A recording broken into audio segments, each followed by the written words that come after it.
it is part of the high school GPA. So because it is that level of course, it is going to be difficult. If you decided that you wanted a C for some reason, which nobody sitting in this room has ever made that decision so far, it would affect your GPA in high school. If you get an A, the AP is weighted higher than honors. So generally speaking, you can get Spanish, Algebra 1 here. Start high school with those two. And that would be Algebra 1, Spanish, and AP Comparative Government. You'd also start high school with the highest GPA of any freshman in the county. So there is some real benefit to go for that. But again, it is a risk versus reward. It's a hard class. I'm going to say that kind of over and over again. That, you know, when we say college credit, that means the bar is high. That you have to read a lot. That you're going to have to put some time into this. But if you get through it, I mean, the bragging rights alone of just being able to walk into high school and go, I've already got a college credit, is well worth it. Go forward. What are you going to have to do?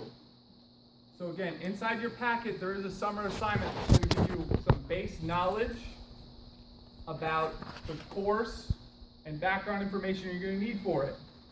It is going to be a double block.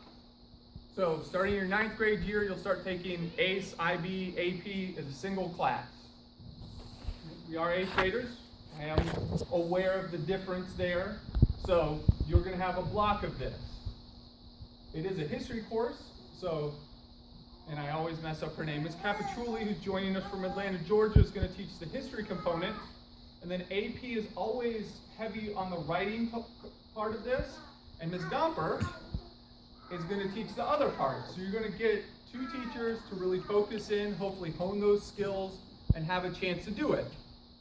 With that being said, it is 2 periods in your schedule. Right? Now we're 10 periods next year, so you should be able to accomplish that. But if your hope had been to take 5 bands and an art class, that's going to get scaled back a little bit. So it is a time commitment during there. And then at the end, you've got to take the AP exam. AP exam is completely out of my control. College board creates it, but you'll sit for the exam. You get a 3 or better, you earn your college credit. If not, you don't, but you still get the high school credit. You still get the GPA bonus for taking the AP course.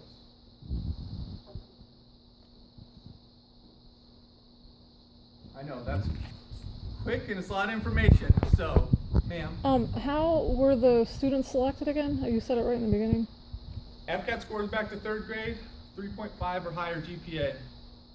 Okay, so, and then there's kids from all the middle schools? Nope. Oh, it's just from... Just us. Just from the whole, just the school? Just this, it's it, just varsity. Oh, okay. Does the AP exam count towards their grade? No. So it won't affect their GPA if they don't Does pass? not. This is for the rising 8th graders? Mm-hmm. So I'm curious why I got a notice to be here. I'm curious because there's like 4 or 5 7th grade families that got a notice that we're not really sure about. So yes, it is rising 8th graders. I apologize if apparently none of those. Brought you in for an exciting meeting. I'm glad you're here. It sounds great. Yeah. Like I said, this is, this really goes to my belief in this sort of stuff. One of the things that we've done here really well for a long time is provide students with really great education. They work really hard, they do amazing stuff, and then they take in U.S. history, and so is everybody else in the county. And on paper, it looks like you're just every other kid. This isn't every other kid. This is special, this is unique. Again, it's difficult. The bar's high, and it's gonna take a commitment. It is gonna be harder than any course you've ever taken. I can promise you that on the front end. That being said, it really is a huge advantage in front of everybody else. We're the only school that's getting this. So I worked really hard and had far too many meetings this year to be able to get this here because I believe we have the teachers and the students that can accomplish it. And like I said, when you walk over to the IB program or wherever you go, you've already got proof that you can take and pass that college level work. And I do believe that you, as a collective group of students, can take and pass this work. I know, and we're here to answer individual questions too. You will see in the packet for the summer assignment, because I'm going to turn to it for a quick second.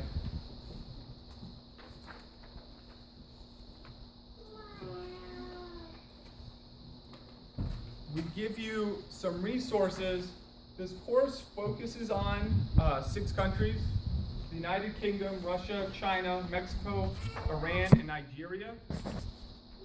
So this is The summer assignment is asking you to just for do 8th graders? Or? an article, Oh, summarization with MLA citation on there.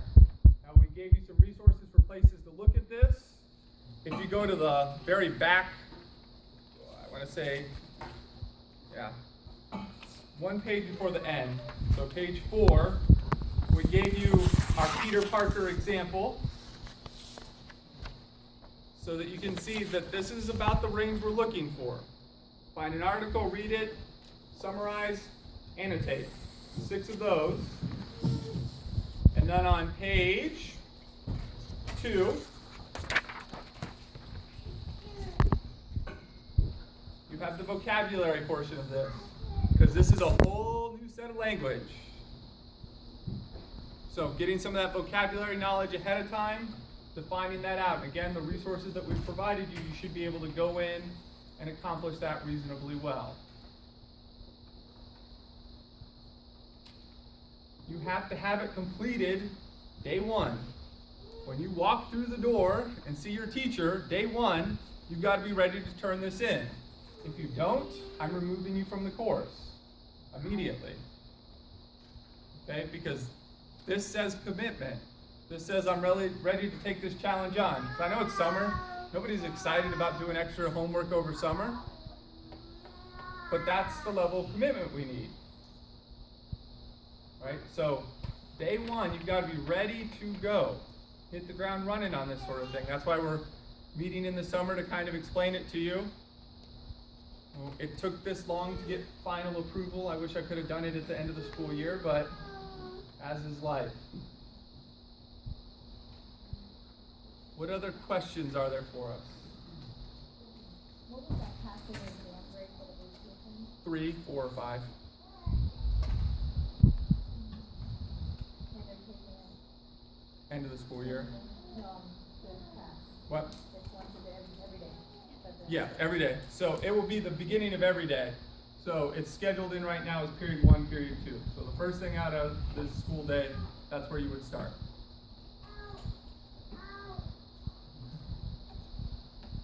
I know, good. Another question. Yeah. Like the annotated summaries and all that, that's what they're gonna be doing throughout the course, I'm assuming? Part of it, yes. So it's a lot of reading and being able to summarize. So this AP exam is short response. It's no long form essays. So that's why this assignment is aimed at read, short response. So you're not going to be asked to do a comparative essay on the exam, although I guarantee at some point Ms. Gomper is going to make you write a comparative essay because it's just good skill work, because a lot of the AP courses do. This is a heavy, and it's the reason we were partially able to get to it. This is a knowledge-based course and exam for AP. So you need a body of knowledge, and you have to be able to some degree, regurgitate that body of knowledge and explain it.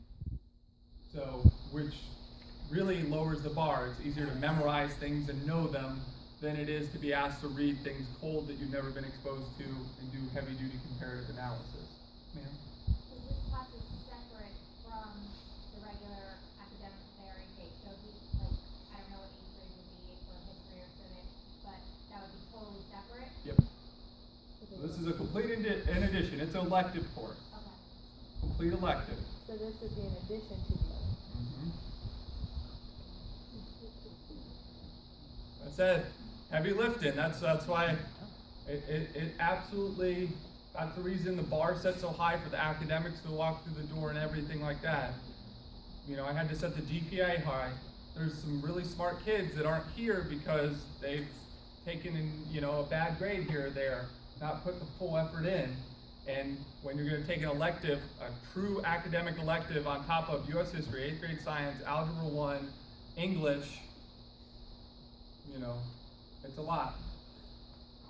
Being that this takes up 2 blocks of electives, how many other electives are they gonna have? With 10 periods next year, the core is 4, so, One. no, 10 periods, 4 for the core, 1 for that, 2, 3 more. So, it does, with 10 periods, it's not like you only have to take this.